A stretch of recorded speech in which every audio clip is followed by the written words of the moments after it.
All right, thank you. How have you been handling questions throughout these sessions? Is it better to wait till the end or take questions as I go? I should have asked you that before we started. I apologize. Yeah, that's up to you. People have done it both ways. I can monitor the chat and interrupt you if at like an opportune time, if that's what you prefer. Okay, sounds good. Right. All right. All right, well, thank you very much for having me today and welcome everybody. I'm really happy to be presenting here today on the topic of curating and using accessible content. I've been teaching about accessible content now for the last few years, and one of the fears that I hear over and over from faculty, let's dismiss this, is that they believe accessibility means using nothing but black and white text in order to be compliant. And that's definitely not what it means to have an accessible course. So I just want to debunk that myth right now in the beginning. By the end of this presentation, my hope is that your main takeaway is a feeling of confidence that you can find and use different types of rich content in an accessible way. So in other words, being able to create a course that meets your learning objectives while still being accessible to as many learners as possible. So I want to start out by saying that I know you, as the subject matter expert in your area, already have confidence in choosing the content that is most relevant and important to your course. So what this workshop is all about is taking your assessment of the content that you're already evaluating a step further and asking yourself, not only will it meet the learning objectives, but will it also be accessible to various groups of learners? If you're not asking yourself this second question, then you're not choosing the content that's best for your whole audience, and that is going to lead to exclusion of some learners. So we definitely want to avoid that, of course. After we look at how to determine what types of content will be accessible, we'll go one additional step further and take a look at what can be done if some content is not inherently accessible. And depending on the circumstances, there will be different strategies you can employ. In some cases, it may be that the answer is to just keep looking for a similar piece of content that is already accessible. But when this is not possible, there are usually ways to remediate or supplement your content to ensure that by the time it's needed by your learners, it is compliant. So this presentation will be broken down into an assessment of 4 types of content: graphics, audio-video content, library resources, and third-party content. And it might be good as I'm working through each of these sections, I can pause after each category and maybe then take some questions if there are any. So let's move right into the first category of content, and that's going to be graphics. So I put this category first because in a lot of ways, this type of content is actually the most challenging. So when you're choosing an accessible graphic, you are required to really assess the type of graphic, to understand your motivation for including it, and to understand the impact it might have on different groups of learners. So that sounds pretty complex, I know, but don't worry, I'm going to explain more about what I mean by that in just a moment. And it is the type of thing that as you do more and more of these types of evaluations, it's going to just become second nature. But first, let's consider some of the challenges and benefits of using graphics in your content. So in terms of challenges, it's pretty self-explanatory that the value of a visual does depend on the learner's ability to actually see it. So this immediately tells us that learners who are blind or who have certain visual impairments will not be able to benefit from a graphic in a visual sense. So instead, a learner who is blind or visually impaired is only going to benefit from this type of content if the content creator has done their due diligence and included either alternative text or an alternative method of expressing the idea behind the graphic. So for those of you who might be very new to accessibility, the term alternative text, which is also known as alt text, is a way to include a description of an image that will be conveyed to a learner who is blind or visually impaired through an assistive device known as a screen reader. So this kind of circles us back to the earlier comment I mentioned about faculty's fears with any sort of more rich content. They might ask, so why do we bother with graphics? Why don't we just stick to text? Well, let's remember that we are trying to consider all of our learners here. So yes, it does take a few extra steps to make sure that learners with visual disabilities will be able to benefit from graphics that others can see, but we can't discount the rest of our learners. First, in some cases, a visual graphic may be the most effective way to convey information to the majority of learners. For example, it makes a lot more sense to show a graphic of a map than to only describe where places are in relation to each other. So obviously, we're not going to discard the idea of graphics when they can be highly beneficial to many learners. Going beyond that, though, we also need to consider that visuals may be easier to digest for learners with certain types of cognitive disorders. For example, using graphics to show relationships or to organize information may be the most effective way to convey these ideas to some learners who might find pure text information to be more challenging. So we don't want to prioritize one group's needs over another's. And if we just throw graphics out because they take more effort, we're taking away another group's opportunity to benefit from this type of content. So what we do want to focus on is using graphics meaningfully and in a way that also includes non-visual learners. So these next couple of slides are going to help us figure out how to do that.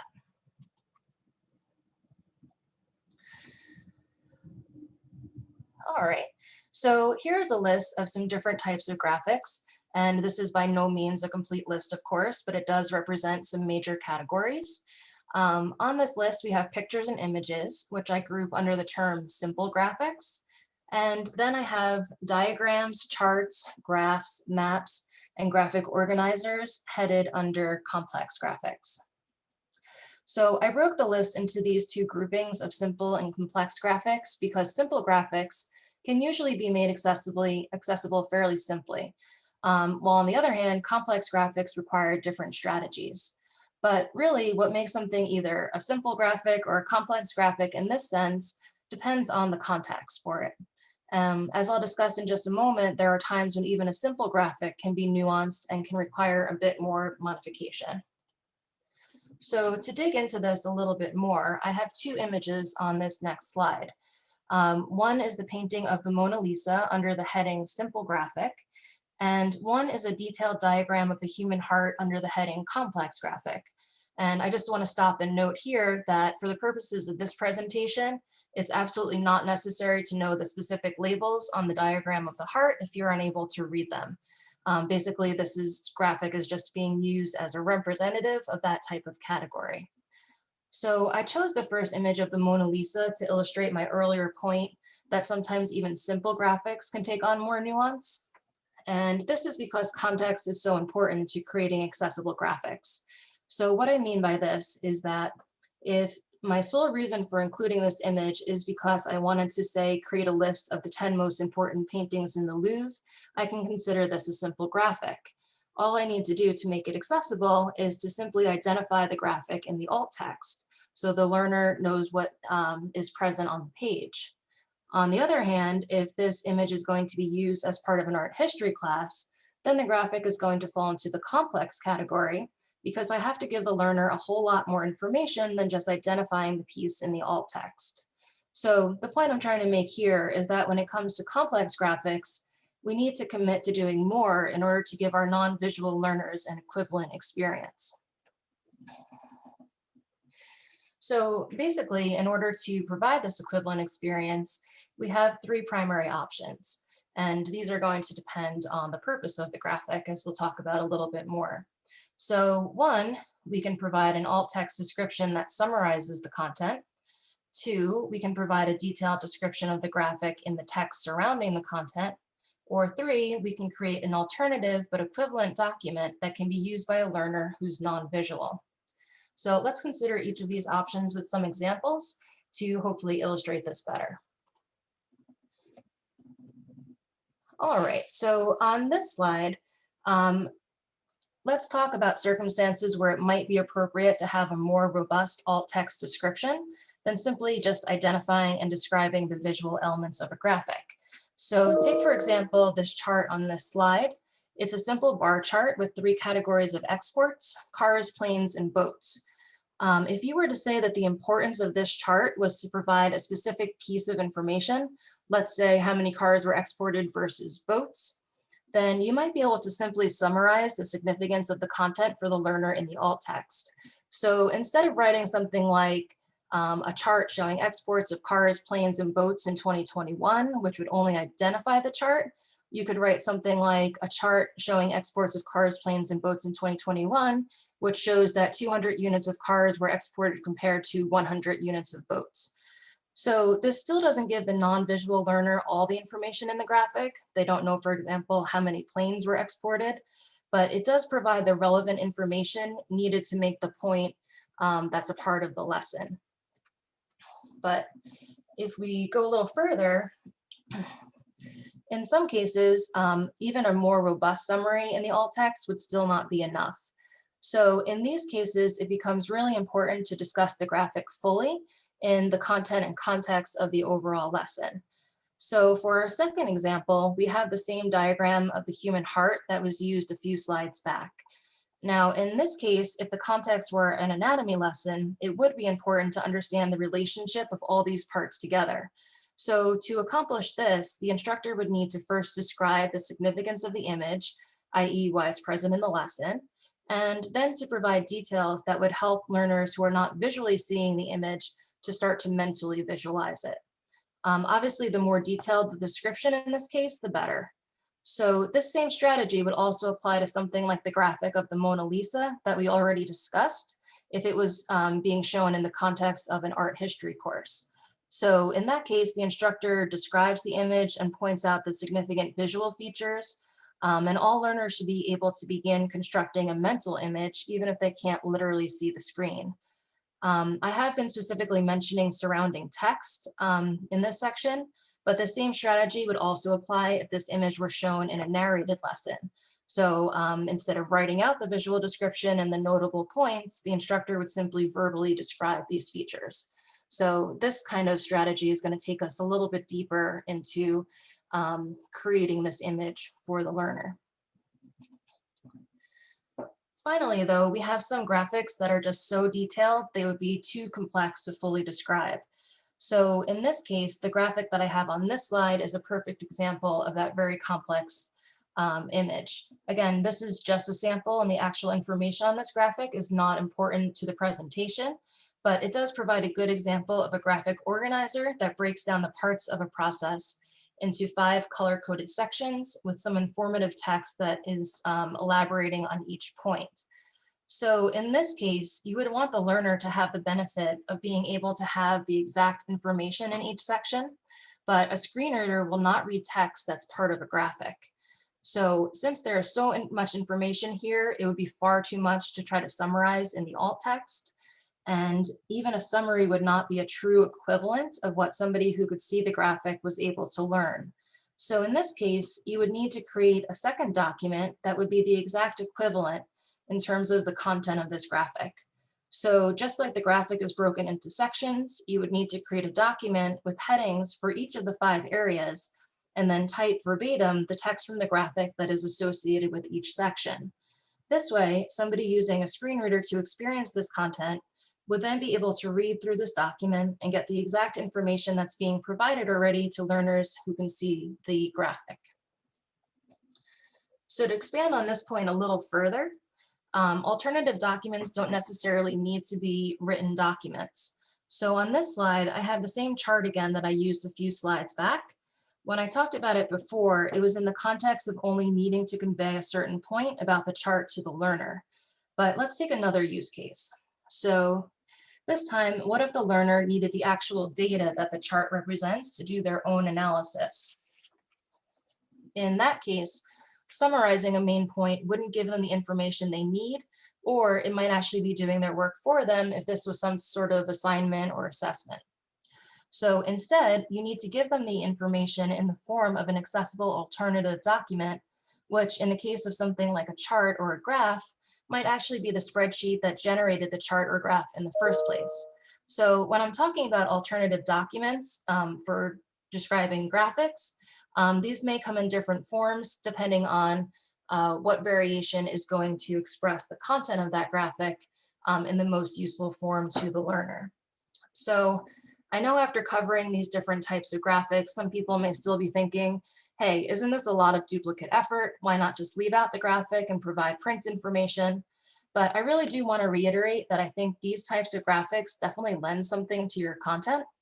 For those who can visually experience them, they are appealing and they do a great job of organizing the information in a way that breaks it down into manageable chunks, which again can make it easier for some learners to absorb and to retain that information. So when you're curating or creating quality content, you definitely want to give the best to all of your students, even if it takes a little extra time to provide that equivalent experience to all learners. So that wraps up the section on graphics. I'm happy to take any questions that you might have at this point. There haven't been any in the chat, Kate, but if anybody has any additional questions, please feel free to post them now. Hi, this is Robin. I just want to comment, Kate. Thank you very much for raising this important concept. So many people, when they try to be totally accessible, say, oh, well, I'm not going to include images because people maybe who have visual impairments can't see them. But you have mentioned a couple times in your presentation that you should not do that. And the visuals instead add choice and options to make your content more accessible. So it's not a question, just a thank you for sharing that concept. Great. Yeah, and that's a great way of phrasing it, you know, giving as many options to as many different learners as possible, definitely.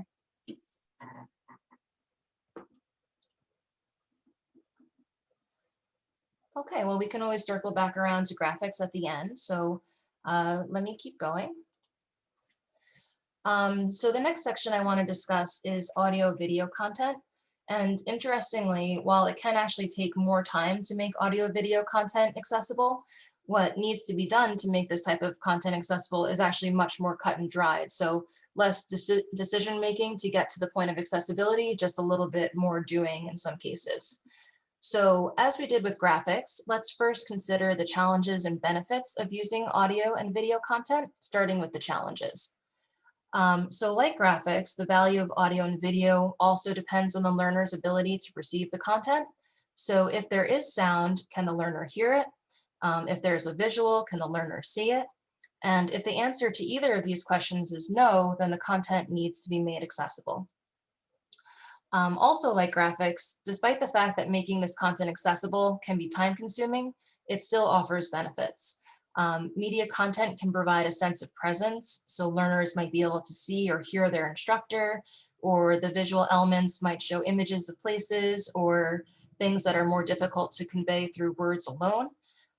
Again, as we already saw with graphics, media can offer learners a different way to perceive the content. So hearing or seeing the content may make ideas, concepts, or information easier to grasp for learners who have difficulty with printed text. So again, as Robin pointed out, just offering more options. So when we're talking about audio and video content, we're usually talking about two different variations. First, audio only content, which might be content like podcasts, radio broadcasts, or music. The second type of content is multimedia, where audio and video are combined and can be found in content like films, videos, narrated lectures, and narrated screencasts. So now let's take a look at curating or creating accessible audio and video content. Since the accessibility requirements are a little different for each, although you'll definitely see some overlap in the next couple of slides, we'll look at the audio only content first, and then we'll go on to multimedia. So as I mentioned before, audio and video accessibility is a lot more cut and dried. There's definitely no nuance here, just a requirement. If you have audio only content, it must be accompanied by a transcript. So that's good news, right? You know what you need to do. We just need to think about the best ways to go about finding or supplementing that audio only content. So let's take a look at curated audio resources. So resources that you're finding out in the wild.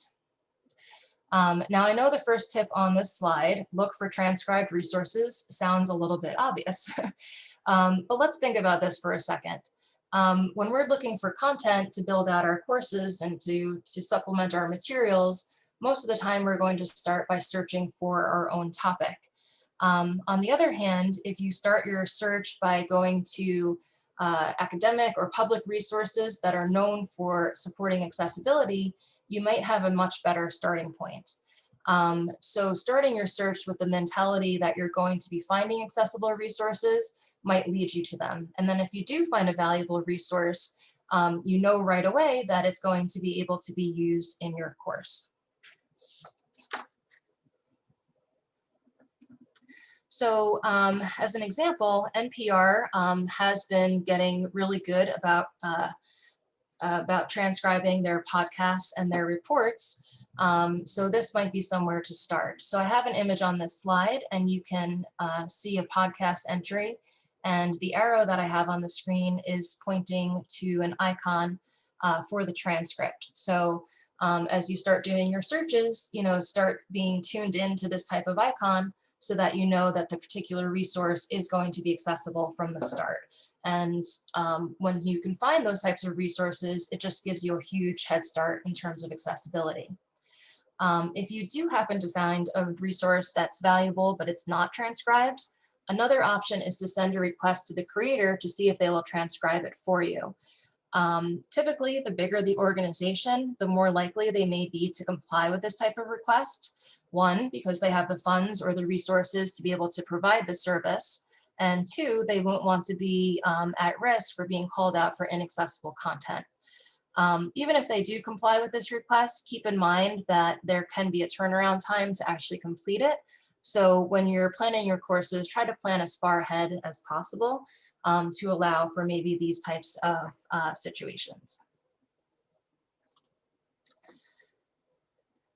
So let's move on to cases where you might be the content creator. And if that's the case, then you're the one who's responsible for making sure your audio-only content is transcribed. First, if you're recording your own content, it's advisable to have a script for many different reasons. Not everybody can talk off the top of their head, and sometimes it's just good to have something to pull you back in when you go off on a tangent. But in terms of accessibility, a script can be really helpful because your script can turn into a transcript. You may need to edit the script afterwards if you skipped over anything, ad-libbed any sections, or significantly changed any of the wording, but this should not be too time-consuming after the fact.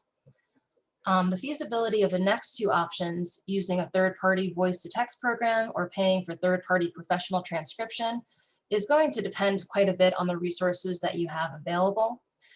If your campus owns a media platform, for example, something like Panopto or Ensemble, they may come with auto captioning capabilities. If so, that's great, and you should be able to then pull a transcript from these types of services. So that's always a great starting point. These services are not usually 100% accurate, so you may still need to do some editing after the fact, especially if you have multiple speakers, you may need to identify them. You may want to check the accuracy of the voice to text, and most of them are a little bit sparse on punctuation, so it's always good to throw that in as well. Third-party professional transcription is also a possibility that's out there, but it does tend to cost quite a bit, usually at least $1 per minute of audio. So if you even have, a couple of 10-minute lectures throughout the course of a semester, that's going to add up really quickly. So that might not be an option for everybody, but there are a couple of self-transcribing options available. So while it's free, of course, to transcribe your own audio, you're investing yourself in the work. So your time is going to be the cost there. But there is one tool that might make this easier, and that's a program called Otter AI, which is a voice-to-text program that does have a free version. So you can actually play your audio for Otter AI, and it will do a voice-to-text transcription that may be helpful in getting you started instead of just, flat out typing everything from scratch. All right, let's move on to multimedia content, which combines both audio and video. The requirements for this type of content to be accessible are twofold. First, closed captions must be included to represent the auditory content. And second, visual description should be included as needed. So as with audio-only content, we'll look at the curated multimedia content first, and we'll hold off for a moment on talking about visual descriptions and focus first on captioning. As with audio-only content, I'm going to state the obvious again. Start out by looking for captioned resources. Because captioning, like transcription, is so time-consuming and it can be costly, starting your search for content with multimedia that is already captioned is going to be a huge asset. Many campuses have streaming media databases through their libraries, and often this type of media is already captioned. If you have a particular piece of content in mind, you can also check in with your campus librarians about captioned content. If it's a resource that is not captioned but has value to the campus, it's possible that they may be able to help pay for the captioning or even purchase a captioned version of the content. Of course, no guarantees there, but a good potential starting place. And just a quick shout out to our New Paltz librarians. They have really embraced accessibility in all its forms and have been actively working to build up our accessible collections. So I know a lot of librarians at other campuses are also this invested. So your library is going to be a great place to connect with people who are deep into accessibility. Some other popular academic or academic leaning sites also seem to be recognizing the importance of captioning. So these are also great places to start. For example, TED Talks caption all of their content. And of course, as most of you know, they cover a really wide range of topics. In the graphic I've included on this slide, you can see a TED Talk video with an arrow pointing to the subtitle option. This one just has subtitles in English, but many of them have subtitles even in other languages. As with audio-only content, if you do find an important resource and there are no options for captioning, you can try reaching out to the content creator to request captioning. When we're talking about captioning versus transcription, it is more complex because the media itself needs to be modified to include those closed captions, but sometimes companies are willing to comply. Again, be sure to factor in the turnaround time on this because it may take even longer than requesting a transcript. Okay, we'll now turn to original media resources, so media that you're creating on your own.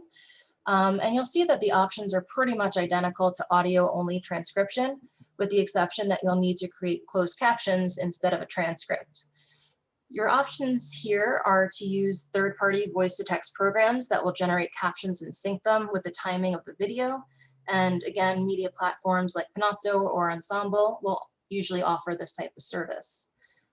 One free option to mention here is YouTube, which offers free voice-to-text captions that have a decent accuracy rate, and you are able to edit the captions to achieve full accuracy. So if your campus does not support one of these paid platforms, YouTube is a good follow-up option.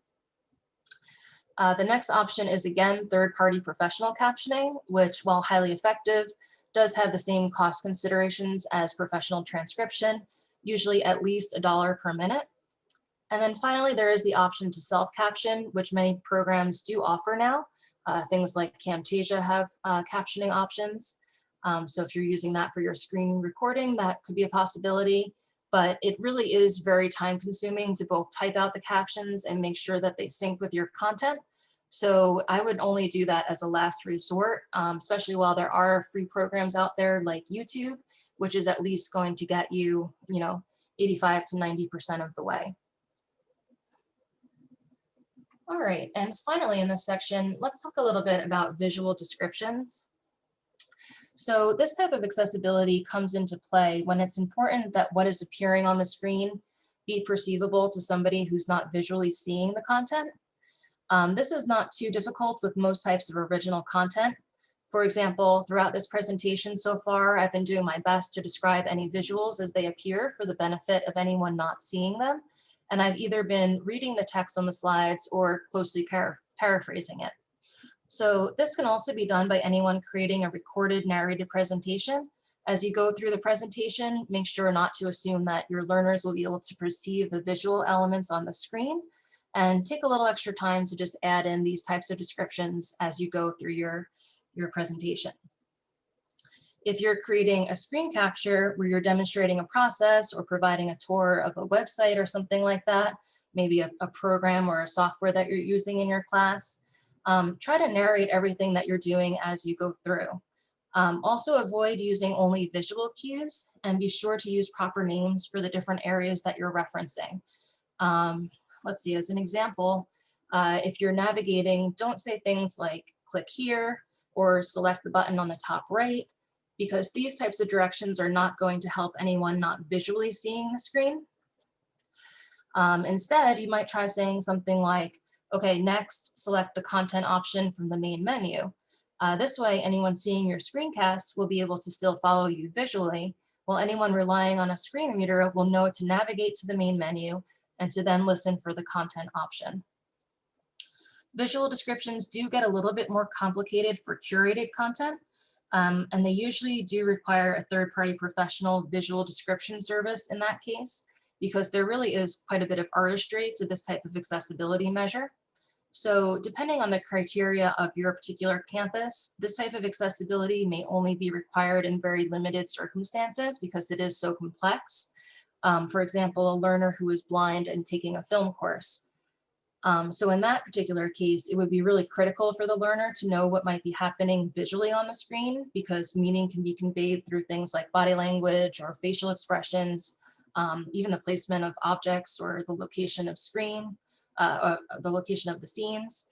So to visually convey this in a meaningful way usually does require a professional to go through and do that type of reference. So, you know, most campuses I mentioned don't require this on a regular basis, but it is good to know that it could be necessary under certain circumstances. So that wraps up the section on audio-video content, and I'm happy to take any questions if there have been any coming through. Yeah, Kate, there was actually a question about the graphs that you were showing earlier. It came in just as you started the audio-video content. sure. So the question is, I have a question about your graph. If I'm creating a graph of census data, do I then describe the entire content, then break it down into the components I discussed during my class discussion? Yeah, so that kind of circles back around to the idea of what your purpose is for including the graph. So if the learner is expected to be able to look at and know all the different pieces of information, then it may be a case for having a complementary document. So maybe providing the actual spreadsheet that's used if you have access to that. If it's a graph that you've taken from another source, though, that may be a little bit more difficult. But if it is important for students to know all that data, then you might have to actually create a spreadsheet that reflects those specific data points. If it's more that you want the student to know a particular point about the chart, you know, that, you know, population rose 25% in a certain area, then that might be something you can just summarize as part of the alt text.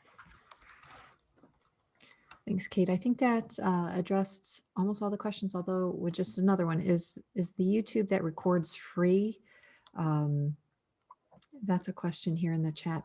You might find better answers to that question during the session Robin just alluded to tomorrow at 2 o'clock. It'll provide some more information about recording and transcriptioning in that particular session. Yeah, to the best of my knowledge, it is a free version for YouTube, but I haven't done it myself in a while because we do have a couple of services on our campus, but last I looked, it was a free part of YouTube.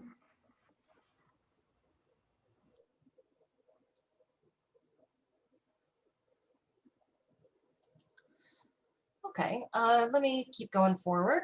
So transitioning now to library resources, I want to discuss how utilizing the library can assist with the accessibility topic that many people feel is the most challenging, which is the accessible PDF. So if you are providing PDF resources in your course, they do need to be accessible, which means they need to be able to be read by a screen reader, both for learners with visual issues and also for students with certain cognitive disorders such as dyslexia. So while it is certainly possible to make an accessible PDF, this can be time consuming, especially if the starting point for the PDF is a scanned document. So for any of you who are new to accessibility topics, scans are very difficult to make accessible because they are essentially images. And as we learned earlier, screen readers cannot read text that's part of an image. So this means that in order to make a scanned PDF accessible to your students, you first have to start by converting the image back into readable text through a process called optical character recognition, or OCR. And then from there, you need to tag different parts of the PDF so that the learner using the screen reader will be able to navigate the document effectively. Make sure I'm on the right slide for you guys. On top of this, the process is often made more difficult because of some of the inherent issues that come along with scanning. If you move it a little bit as you're scanning, you might have blurry text. If you're trying to scan a book, you could end up with the shadow in the margin from the crease of the book. You could end up with slanted or contorted text, or sometimes we've even seen on some PDFs fingers on the page. So any of these issues with the source document is going to impact the ability of the OCR software to properly remediate the document. And that can lead to errors in the accuracy of the text, or even missing text. So sometimes the contrast is too low with those shadows, and the text won't even be read by the OCR. So when I teach accessible PDF workshops at my institution, I typically start with the advice, don't try to make scanned PDFs accessible unless you absolutely have to. And I know most instructors typically have good intentions when they're using scans. They want to provide the first chapter of a text to learners who are late buying the book, or maybe they don't want students to have to buy an extra book just for a chapter or two, or maybe they don't want students to have to look up an article in a database. So I fully understand the motivation for why people use PDFs. I also understand that instructors sometimes feel overwhelmed that their altruism in helping students by providing this content leads to the necessity of completing time-consuming tasks like remediating a PDF. But our responsibility here has to be with providing an equivalent set of resources to all learners, regardless of our motivation for putting the content into the course in the first place. So I do hear from faculty, well, I only put it there so that, just in case. So I don't know why I need to remediate it. And the idea is that, well, if it's just in case for one student, but another student needs it just in case, but can't access it, then they're going to be disadvantaged. So it is definitely possible to remediate PDFs, as I mentioned before, but what I usually like to do is to discuss strategies for avoiding having to do that. And one of the best strategies that I have for this is to link the learner directly to the library. So if the document is an article that the library has access to, this can be done with what's known as a permalink. The permalink is important because this will take the learner directly from wherever you place the link. Usually this is within your campus LMS. Take them right to the article without the learner having to log in again.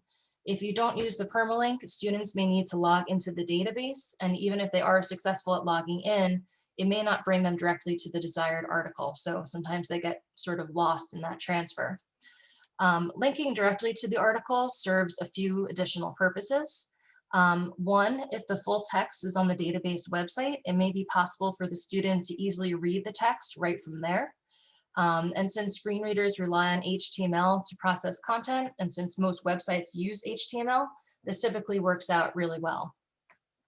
Two, if the student prefers a different format, they usually have options to download the content in different ways, including PDFs that are already readable and sometimes even audio files. So those two formats can be very helpful. And then finally, question. I'm sorry to interrupt. No problem. What if the permalink article is not accessible? The article showing how to do the permalink? Oh, in the database? Yes. So the question is, what if the permalink article that you're encouraging people to use is not accessible? The article itself is not accessible. Yeah, that would definitely be an issue. So usually, so if the article is a full text version on the database website, you're usually not going to have that issue because the screen reader is going to be able to handle the HTML there without an issue. But if the download of something like the PDF is not accessible, then that would be a problem. So, what I would recommend is, downloading the PDF and maybe running it through something like Adobe Acrobat Pro or another PDF accessibility checker, just to make sure that if that downloadable PDF is the only thing available for that article, that is going to be accessible.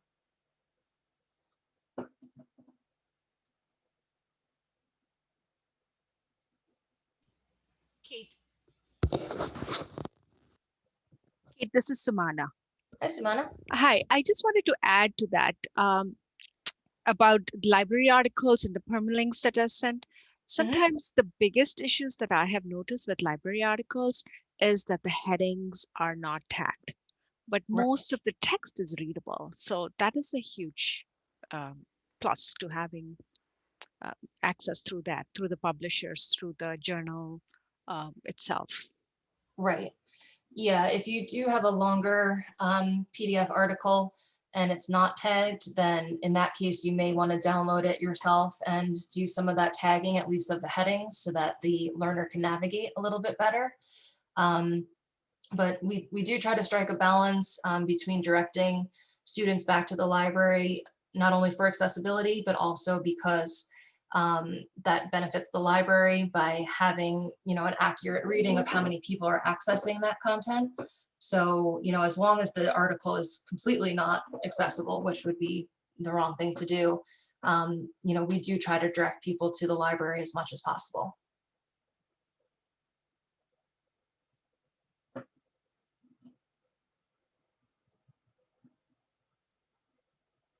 Any other questions I can go through regarding libraries or library resources?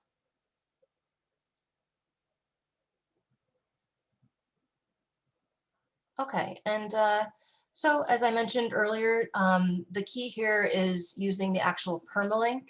So if you're new to this idea of linking, this is typically not going to be the same URL in the address bar of the page. Some databases will natively create their own permalinks that will work with your campus authentication system. In other words, the way that you log into your campus systems. But others may require that you alter the URL with information specific to your campus. I'm not going to go through this in detail because this may be a little bit different for each of your campus institutions. So if you are interested in this idea, I suggest that you talk to your campus library staff and learn more about how to use permalinks at your campus. In cases where the article, the resource is not an article, but is a book that you want to use, the best strategy that we have to offer is to ask the library to purchase an ebook of any text that you maybe use to scan and post as a PDF. This will allow learners to still access the text, but unlike physical books that only one person can usually take out at a time, usually more than one person can access an ebook simultaneously. Ebooks are still an evolving form, so some are going to be more accessible than others, so it is a good idea to preview it and see what options that they offer. But it can be a good starting point for moving away from scans, which are so inherently not accessible, and into something that is more accessible. If you do find, however, that an ebook has accessibility issues, you or possibly the library staff can try to put some pressure on the publisher to correct those issues for your learners. Ebooks can also be considered when choosing your text in the first place. When deciding on a text, it can benefit many different groups of learners if you select a text that has an ebook option. This way, some of those issues like students buying books late are less likely to happen because once they purchase the ebook, they get instant access. So those are some additional strategies for finding accessible library content.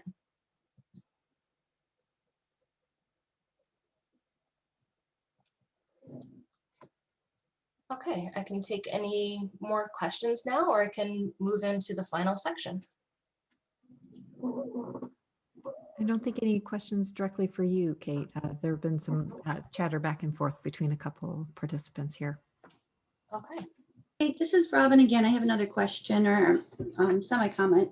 Our campus has an Office of Accessibility Services, and my guess is every campus has that service so that when there are accessibility issues that relate to students, they can often work to make the content accessible. Right.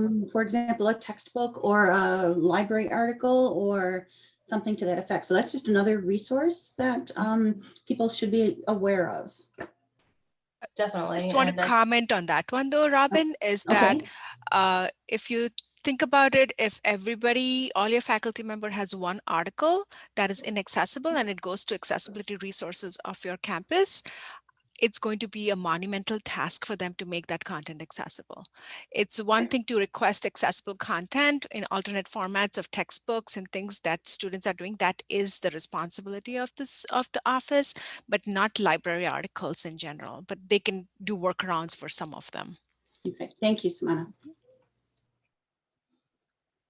Yeah, and I think different campuses might break it down a little bit differently.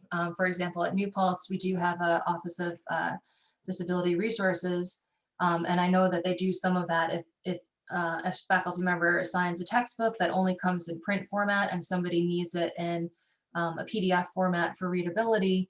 I know they actually send it to the print shop, they slice off the binding, they scan the entire thing, and they create a PDF copy of it. Which is obviously very time intensive. But at the same time, for my campus, I'm the campus accessibility officer, and a lot of our accessibility training in terms of creating content comes out of the Office of Instructional Technology. So it sort of depends on which area you can go to.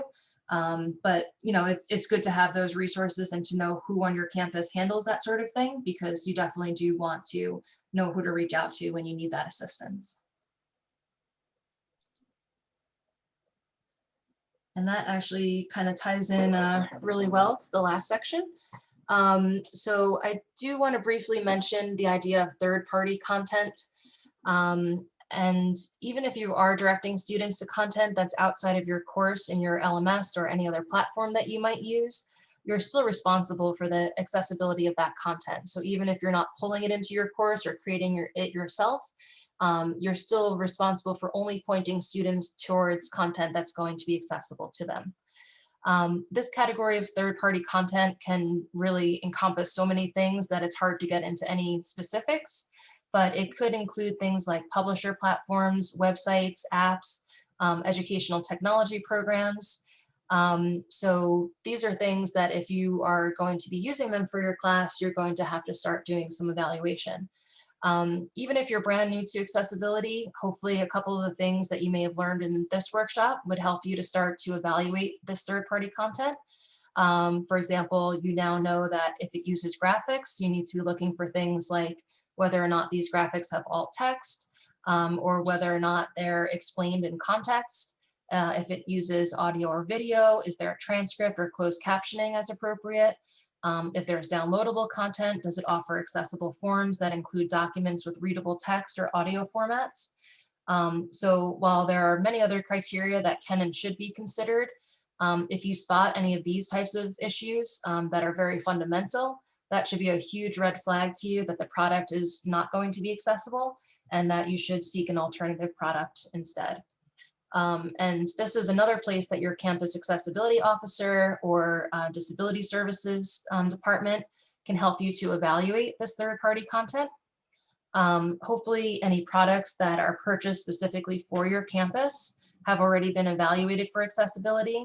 But if you're working on choosing a tool just for your own class, then you need to do your own evaluation. If this third-party content is something like a packaged product or a service, I know Flipgrid is a big thing that some of our campus education faculty have been using. So if you have something like that, you can reach out to the company for what's known as a VPAT. So a VPAT is an assessment that's done either by the company itself or by an external reviewer on the overall accessibility of the product or service.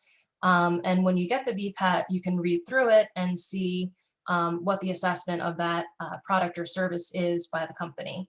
So the first few times that you look at a VPAT, it may be a good idea to have somebody who's more familiar with VPATs look it over with you until you have a good idea of what you're looking for with that type of document. Again, if the product or service that you're evaluating doesn't have a VPAT or it has a really poor VPAT, this is going to be a sign that the company doesn't take accessibility seriously, and that should point you towards looking to an alternative service. So it is really important to choose accessible third-party content because you may have less ability to accommodate a student who's faced with inaccessible content on one of these external services. You're not likely to have direct access to the tool, and you could need to rely solely on the company's tech support or customer service in order to assist a learner who's having difficulty. So for these reasons, it's better to just start out accessible from the start and make sure that what you're choosing for your students is going to completely benefit them.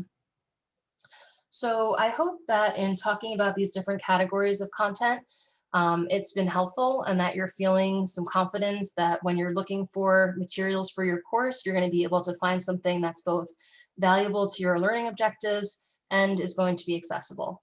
I know we have a little time remaining, so I'm happy to take any remaining questions or just to open up the floor for some conversation about accessibility.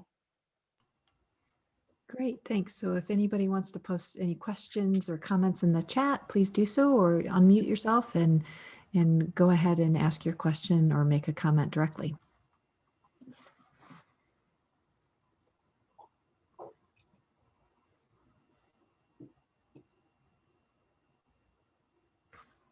There's been a lot of discussion in the chat, so I've appreciated that today. I'll have to look through it after we're done, catch up. Well, maybe I'll open a question to the group then and ask, what has been your experience so far with finding and using accessible content? Maybe where your personal challenge has been so far, and maybe some strategies that you may have picked up along the way, and we can kind of share there.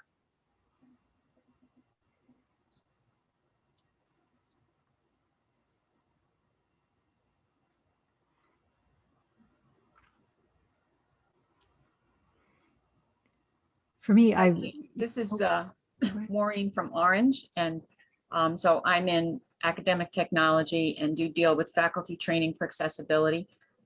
So some of the challenges we face are partly what you mentioned in the beginning. Sometimes faculty think if I have to make it accessible, they're making everything black and white and nothing else, and sort of it makes courses a little lackluster. So I think it's still a campaign of awareness. So I always appreciate webinars like this, and I always point my faculty to them. The other thing is PDFs is our biggest problem, like you said, and mine too.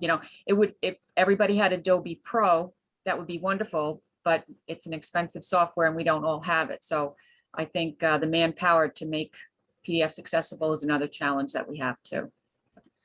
Right, that's a great point. So there is the software element of remediating an inaccessible PDF. And we do actually have Adobe Acrobat Pro on our campus, but just making sure that people are aware of that fact. As you said, awareness is still a huge issue. And then that they know how to use it, and then they can set aside the time to do it, has been a big factor. On our campus, we have had some areas sort of designate student workers to help departments meet accessibility goals. And that's actually worked out pretty well. And we're always happy to train, grad students in that type of work. I also want to add, this is Sumana, I want to add that most campuses, if not all, or most campuses will have a text-to-speech software that they're using. And I've said this in other sessions too. A lot of campuses have the text help read and write. Some campuses have Kurzweil 3000. Some have Premiere. And all of these products that are mainly used by students with disabilities, or on our campus, everybody has access to it to read and write. They all have a built-in feature of converting a scanned image into a text format, which is called the OCR, like you said, Kate, before. It has the ability to do that optical character recognition, and at least gets 75% of the work done. After it's been converted, either into Word or PDF or an accessible PDF, the hard part remains, the tagging, the alt texting, and all of that still remains. But there is at least some way of converting an image into a text file that I believe many campuses have those tools besides Adobe Pro. This is Bandora from NCC.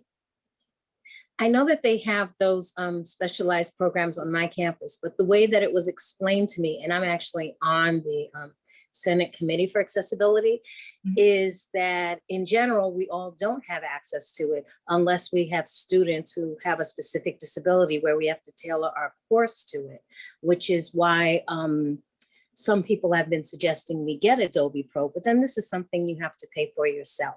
So I was wondering if there was some sort of in between, you know, not as expensive as Adobe, but does the same thing program that I could suggest to some of my coworkers, because this is a question that they have asked from the beginning. Is there a program they could use to make their scans more accessible, especially since what a lot of us did when we left campus was we scanned everything and had no idea that what we were scanning was, well, not helpful. Yeah, so there are different programs. I don't know of too many that are totally free, so maybe others on the call do. I know a lot of campuses have invested in Blackboard Ally if you're a Blackboard campus, and Ally does have an OCR function in it. So as Sumana mentioned, that will get you definitely part of the way. You know, having OCR text is going to be better than not, even though it's still going to be untagged. But as far as tagging, I really don't know any other means of doing that outside of Adobe. I see Robin has a hand raised. Yes, so that is something the question has come up, you know, if we don't have the very expensive Acrobat Pro, what can we do? And there are, I think, a few PDF, free PDF software that will do OCR. And also, Vandora, you mentioned about scanning. Often, I'd say 90% of the time when you scan, you can say, scan this as an optical character recognition as compared to just scanning it as an image. But the MTech website, which was presented about yesterday, there are a few PDF tools that have OCR, and as Kate just mentioned, I'm going to have to double check and see which ones do the tagging. I think there is one, but I can't say which one that is off the top of my head. But kind of brings me to my question that I had was, how do we test all these great technologies that are out there to ensure that they are accessible, and also security and privacy? And that's something that I've been trying to dig into myself. So you do have to kind of look at that as you're using those freely available tools that I'm a big fan of. Yeah, and that's a great point. You know, just trying to go through existing technology that we have on campus and make sure it's accessible now after the fact is a huge process. You know, I know our library deals with hundreds of contracts alone, not to mention, you know, the rest of the campus, and we're part of the IT department. So, you know, we're reading VPATs left and right and trying to figure stuff out. And you know, it's difficult because you may not know the software yourself. You're trying to help somebody else evaluate it. So you may not know exactly what it does or what its intentions are. So it is a huge undertaking. There's no denying that. So, you know, we try not to get overwhelmed with the enormity of the whole process and try to do one step at a time. And, you know, the best thing that we can do as a campus is to not take on any more inaccessible products. So, you know, we may be sort of stuck with some of the things that we have as legacy, but we want to keep evaluating new products and make sure that we're not bringing anything else inaccessible. Actually, that is kind of a process that has or is starting to be in place with the EIT accessibility plan on each campus. So, you know, for UB, Robin, you guys have Mark Greenfield. He kind of Yes. evaluates every single software that is on this earth. You know, like he has a great database of content. So, and also, I think the SUNY libraries as a whole are working to collect a VPAT database. And I don't think that's Mark doing it. I think, but they are working towards the databases that the library subscribe to, like Elsevier and EBSCO. And so they're collecting those VPATs into one. Yeah, there is a SUNY, yes, the SUNY library has its own, the SUNY Blue website, where they're collecting all of those VPATs. And each library also, many libraries are following those, you know, like the templates that the SUNY has created, and they're trying to do that themselves. Like I know our library is doing it. So yeah, so does UB, and many colleges are doing it. With EIT, I think there is a big step towards it. And reading VPATs, don't tell me to read a VPAT. I will not be able to read a VPAT. I don't mean to interrupt, but we're running low on time, and I wanted to thank Kate before we jump into the next presentation. I really do appreciate you sharing your expertise here. I think you generated a lot of great questions here in the chat and shared a lot of great information. So thanks, Kate. Thank you, You're very Kate. welcome. Thank you for having me.